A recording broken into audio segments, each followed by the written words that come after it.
남편 장례식장에 나타난 아이가 영정사진을 보며 아빠라고 불렀습니다. 결혼생활 20년 동안 저는 남편을 의심해 본 적이 단 한 번도 없었습니다.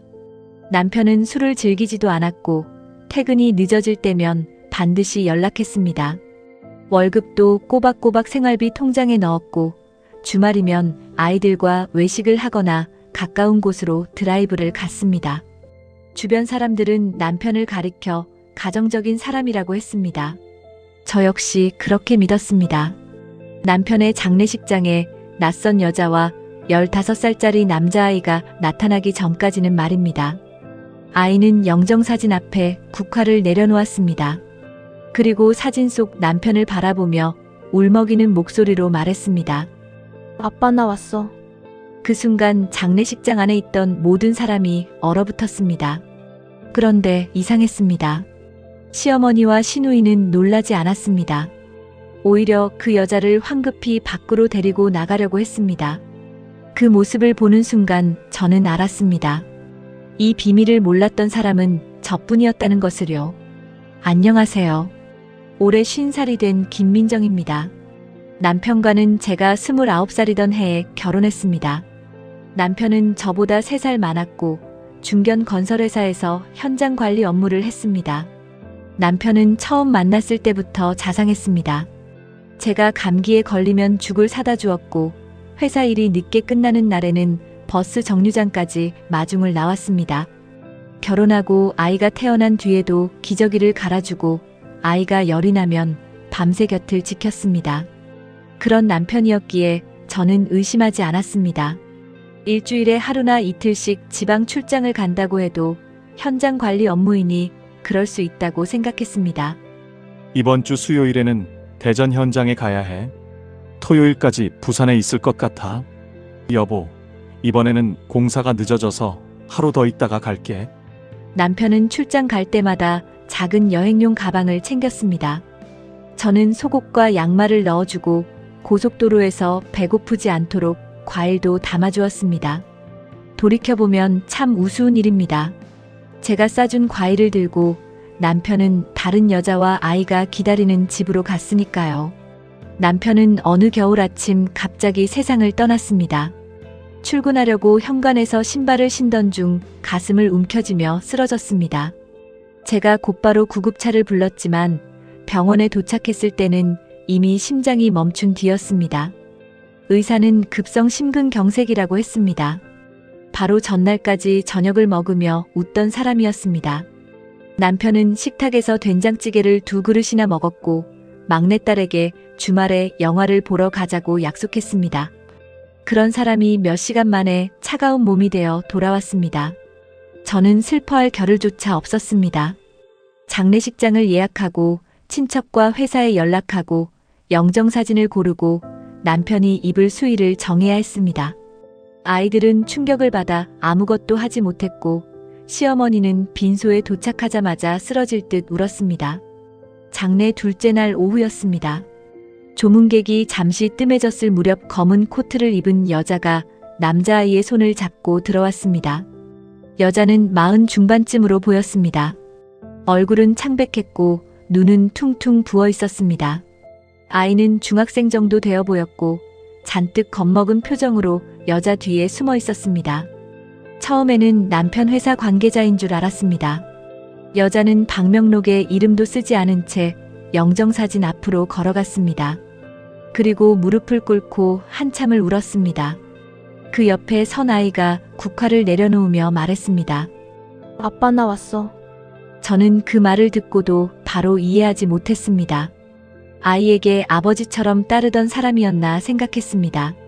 남편에게 친한 후배가 있었고 혹시 그 후배의 아들인가 싶기도 했습니다.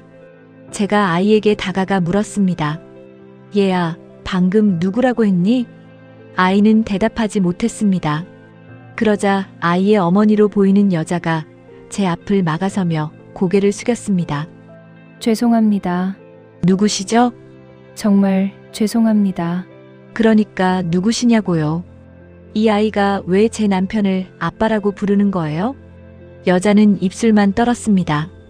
그때 시어머니가 급하게 제 팔을 붙잡았습니다. 민정아, 여기서 이러지 말고 밖에 나가서 이야기하자. 시어머니의 얼굴을 보는 순간 등골이 서늘해졌습니다. 놀란 표정이 아니었습니다. 처음 보는 사람을 경계하는 표정도 아니었습니다. 이미 알고 있는 사람을 마주친 얼굴이었습니다. 저는 시어머니의 손을 뿌리쳤습니다. 어머니, 저 여자 아세요? 시어머니는 대답하지 않았습니다.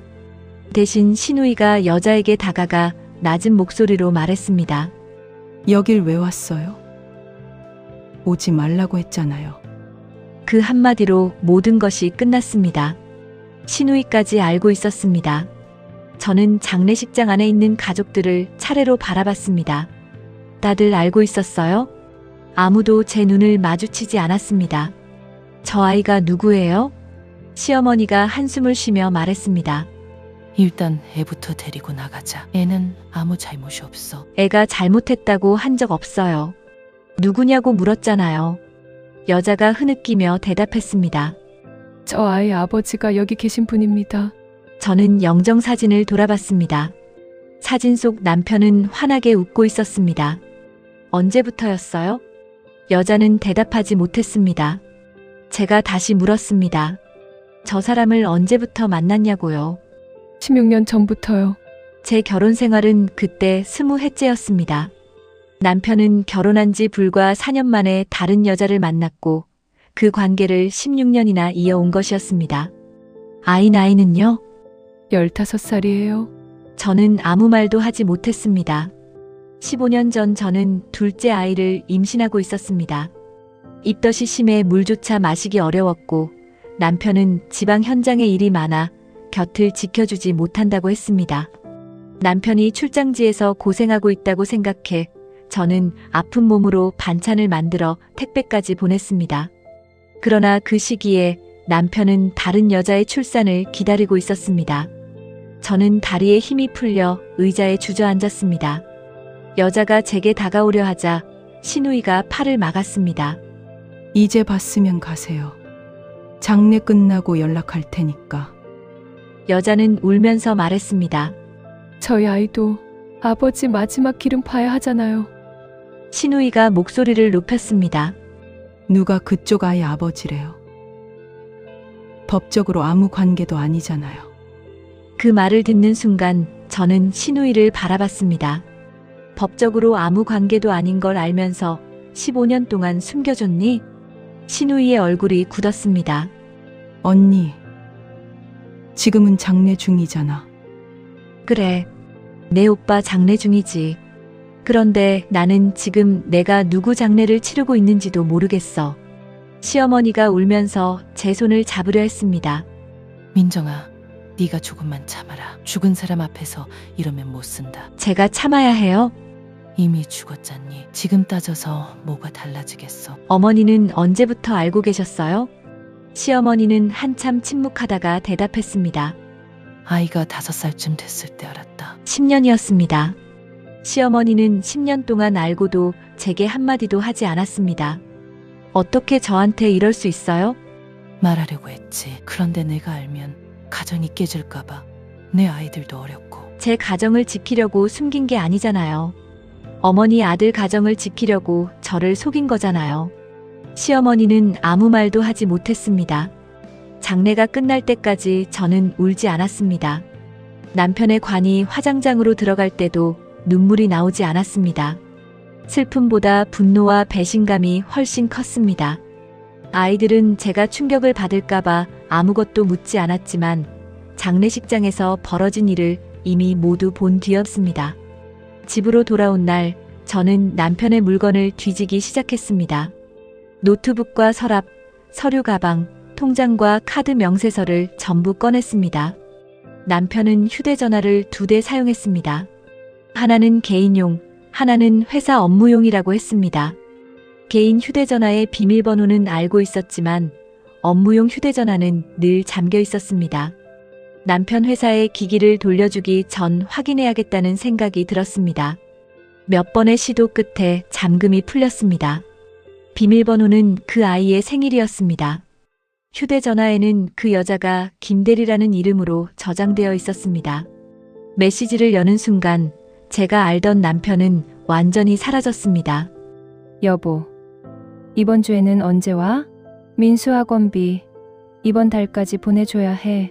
지난번에 당신이 끓여준 김치찌개 또 먹고 싶다. 우리 아들 아빠 없이도 잘 컸지? 사진도 수백 장이나 있었습니다. 남편과 그 여자, 그리고 아이가 함께 여행지에서 찍은 사진. 생일 케이크를 앞에 두고 세 사람이 웃는 사진. 아이의 초등학교 입학식과 졸업식 사진. 남편이 아이를 목말 태운 사진. 그 중에는 제가 남편에게 사준 셔츠를 입고 찍은 사진도 있었습니다. 결혼 기념일 선물로 골라준 시계도 차고 있었습니다. 제가 가족을 위해 아껴가며 마련한 물건들이 남편의 또 다른 가족 사진 속에 있었습니다. 남편의 일정표도 확인했습니다. 부산 출장이라고 했던 날에는 그 아이의 운동회가 있었습니다. 대전 현장 점검이라던 날에는 세 사람이 제주도로 여행을 갔습니다. 제 생일 전날 지방에서 올라오기 어렵다던 날에는 그 여자의 생일 파티를 하고 있었습니다. 통장 거래 내역에는 매달 180만 원씩 같은 계좌로 송금한 기록이 있었습니다. 학원비, 병원비, 월세 보증금, 자동차 할부금까지 남편이 부담하고 있었습니다. 그 돈이 어디서 나왔는지도 곧 알게 됐습니다. 남편은 제게 월급이 몇 년째 동결되었다고 했습니다. 회사 사정이 어려워 성과급이 없어졌다고도 했습니다. 하지만 실제로는 매년 급여가 올랐고 성과급도 받았습니다. 저는 생활비가 부족할 때마다 마트에서 할인 상품을 찾고 제 옷 한 벌 사는 것도 미뤘습니다. 아이들 학원비를 마련하려고 결혼 전에 가입한 적금까지 깼습니다. 그런데 남편은 오른 급여와 성과급을 모두 다른 집에 가져다 주고 있었습니다. 며칠 뒤 그 여자가 저를 찾아왔습니다. 이름은 이수진이라고 했습니다. 저는 처음에는 만나고 싶지 않았습니다. 하지만 확인해야 할 것이 있었습니다. 수진 씨는 카페에 앉자마자 제 앞에 서류 봉투를 내려놓았습니다. 그 안에는 남편과 찍은 사진, 아이의 출생 증명서, 남편이 써준 편지와 송금 기록이 들어 있었습니다. 저도 몰랐습니다. 수진 씨가 떨리는 목소리로 말했습니다. 뭘 몰랐다는 거죠? 저분이 결혼한 사람이라는 걸요. 저는 헛웃음이 나왔습니다. 16년을 만났는데 몰랐다고요? 처음에는 이혼한 사람이라고 했어요. 전 저와는 아이들 때문에 가끔 연락만 한다고 했고요. 남편은 수진 씨에게 자신이 이혼했으며 전처인 제가 아이들을 보여주지 않아 힘들다고 말했다고 합니다. 남편이 주말마다 우리 집에 있었기 때문에 수진 씨가 이상하게 생각하지 않았느냐고 물었습니다. 건설 현장 때문에 주말 근무가 많다고 했어요. 저희 집에는 주로 평일 저녁이나 출장이라고 말한 날에 왔습니다. 남편은 두 여자에게 똑같은 거짓말을 하고 있었습니다. 우리 집을 떠날 때는 지방 출장이라고 했고 수진 씨 집을 떠날 때는 다른 현장에 가야 한다고 했습니다. 명절에는 어머니가 보수적이라 재혼한 사람을 받아들이지 못한다며 혼자 본가에 다녀오겠다고 했습니다. 저는 수진 씨에게 물었습니다. 그럼 장례식장에는 어떻게 알고 왔어요? 연락이 며칠째 안 돼서 회사로 전화했어요. 그때 돌아가셨다는 말을 들었어요. 우리 시어머니와 시누이는 언제부터 알았고요? 어머님은 10년 전부터요. 시누이는 그보다 조금 뒤에 알았다고 들었어요. 시어머니는 남편 몰래 수진 씨를 찾아가 헤어지라고 요구한 적도 있었습니다.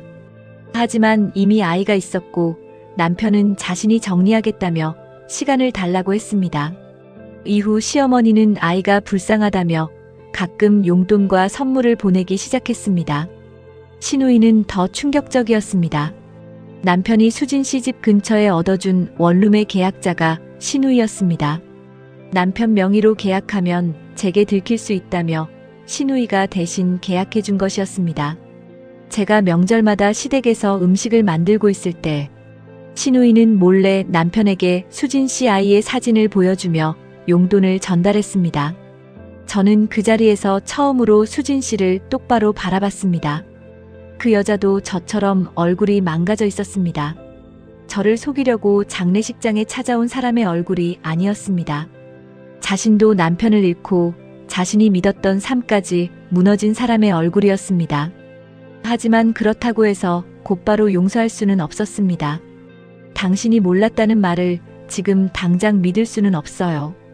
이해합니다. 그리고 아이에게는 미안하지만 상속 문제에서는 법대로 할 겁니다. 수진 씨는 고개를 숙였습니다.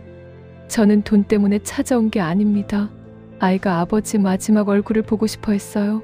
친자 확인은 해야 합니다. 하겠습니다. 남편이 사망한 뒤 가장 먼저 연락해온 사람은 보험회사였습니다. 사망보험금 수익자가 변경되어 있다는 사실을 그때 알았습니다. 원래 수익자는 저였습니다. 그런데 7년 전 보험금의 절반을 수진 씨의 아이 앞으로 지급되도록 변경해 두었습니다. 남편은 자신의 죽음 이후까지 두 집을 나누어 책임지려고 했던 모양입니다. 그러나 제게는 어떠한 설명도 없었습니다. 또 다른 문제도 있었습니다. 남편은 사망하기 3년 전 시어머니에게 8천만 원을 송금했습니다. 시어머니는 그 돈이 남편이 맡겨둔 돈일 뿐이라며 상속 재산에서 제외하려 했습니다. 하지만 저는 더 이상 물러서지 않았습니다. 변호사를 찾아가 남편의 금융거래와 재산 내역을 확인했습니다. 남편이 생전에 부당하게 빼돌린 재산과 시어머니에게 보낸 돈도 하나씩 조사했습니다. 그 사실을 알게 된 시어머니가 우리 집으로 찾아왔습니다. 죽은 내 남편을 그렇게까지 발가벗겨야겠니? 저는 시어머니를 거실에 앉히지도 않았습니다. 어머니는 아들이 다른 살림을 차리는 걸 10년이나 숨기셨어요. 나도 얼마나 마음고생을 했는지 아니? 마음고생이요?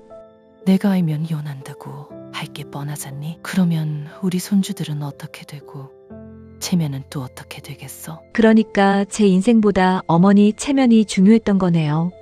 이미 죽은 사람인데 좀 덮고 살면 안 되니? 어머니는 덮을 수 있겠죠. 어머니는 아들을 잃었을 뿐이니까요. 시어머니가 저를 노려봤습니다. 너는 남편을 잃은 게 아니니? 아니요. 저는 남편이 있었다는 믿음부터 잃었어요. 결혼 생활 20년과 제 젊음, 제 아이들이 아버지에게 받았다고 믿었던 사랑까지 전부 의심하게 됐어요. 그때까지 조용히 있던 큰아들이 방에서 나왔습니다. 할머니, 아빠가 그러는 거 알고 있었어요?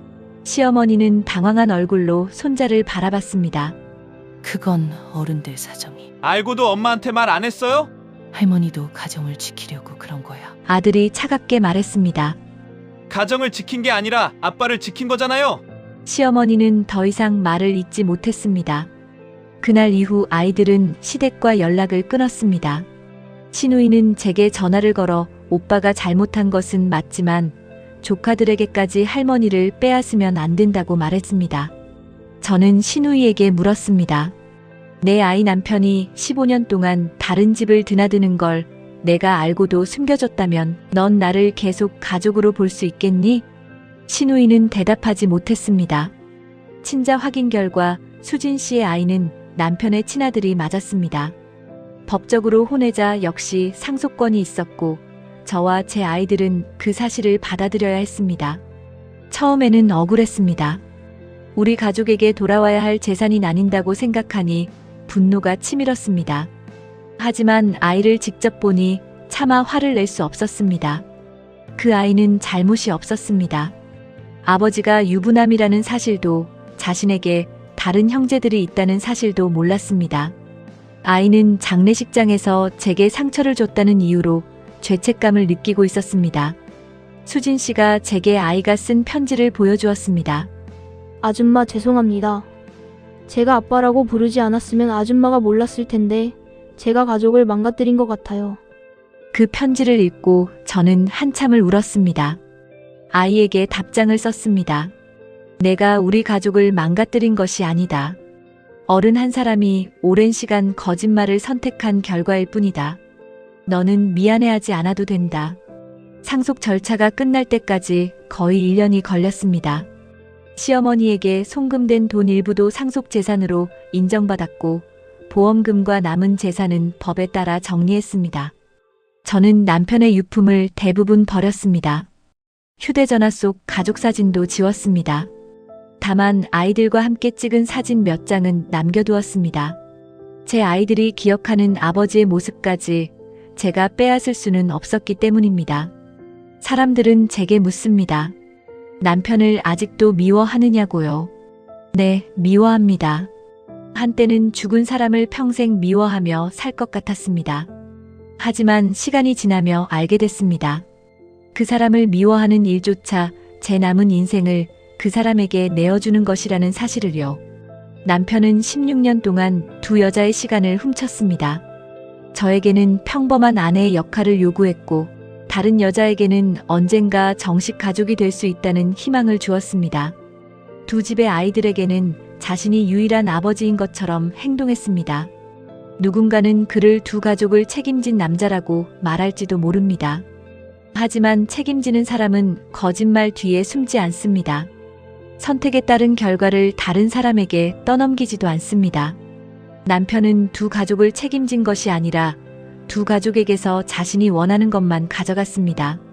집에서는 성실한 가장으로 존경받았고 다른 집에서는 외로운 여자를 구해준 다정한 남자로 사랑받았습니다. 그리고 진실이 드러난 뒤의 책임은 살아남은 사람들에게 모두 남겨두고 떠났습니다. 장례식장에서 그 아이가 아빠라고 말했던 순간 저는 제 인생이 끝났다고 생각했습니다. 하지만 끝난 것은 제 인생이 아니었습니다. 거짓말 위에 세워진 결혼 생활이 끝난 것이었습니다. 저는 요즘 작은 반찬 가게에서 일을 합니다. 남편 생전에는 늘 가족을 먼저 생각하며 제가 하고 싶은 일을 미뤘지만 지금은 번 돈으로 제 옷도 사고 친구들과 여행도 갑니다. 아이들도 조금씩 안정을 찾았습니다. 수진 씨와 자주 연락하는 사이는 아닙니다. 서로를 볼 때마다 남편의 배신이 떠오르기 때문입니다. 다만 아이들에 관한 중요한 일이 생기면 연락합니다. 우리는 친구도 가족도 아닙니다. 그렇다고 서로를 원수로 여기지도 않습니다. 우리를 속인 사람은 서로가 아니었으니까요. 저는 아직도 가끔 남편의 꿈을 꿉니다. 꿈속에서 남편은 아무 일도 없었다는 듯 현관문을 열고 들어옵니다. 여보, 출장 다녀왔어. 그러면 저는 묻습니다. 이번에는 어느 집에서 온 거야? 남편은 아무 대답도 하지 않습니다. 그 순간 잠에서 깨면 예전처럼 가슴이 무너지지는 않습니다. 대신 창문을 열고 아침 공기를 마십니다. 이제 제게는 누구의 아내도 아닌 김민정으로 살아갈 시간이 남아있기 때문입니다. 제가 이 이야기를 꺼낸 이유는 단순히 죽은 남편의 잘못을 세상에 알리기 위해서가 아닙니다. 믿음은 상대를 감시하지 않는 것이지만 의심하지 않는 사람을 속여도 된다는 뜻은 아닙니다. 그리고 가족을 지킨다는 명목으로 한 사람에게 진실을 숨기는 것은 결코 배려가 아닙니다. 그것은 그 사람에게 자신의 인생을 선택할 기회조차 주지 않는 또 다른 배신입니다. 저는 20년 만에야 알았습니다. 거짓말로 유지된 가정은 지켜진 가정이 아니었다는 것을요. 진실을 알게 된 날 제 결혼은 끝났지만 역설적으로 그날부터 제 삶은 다시 시작됐습니다.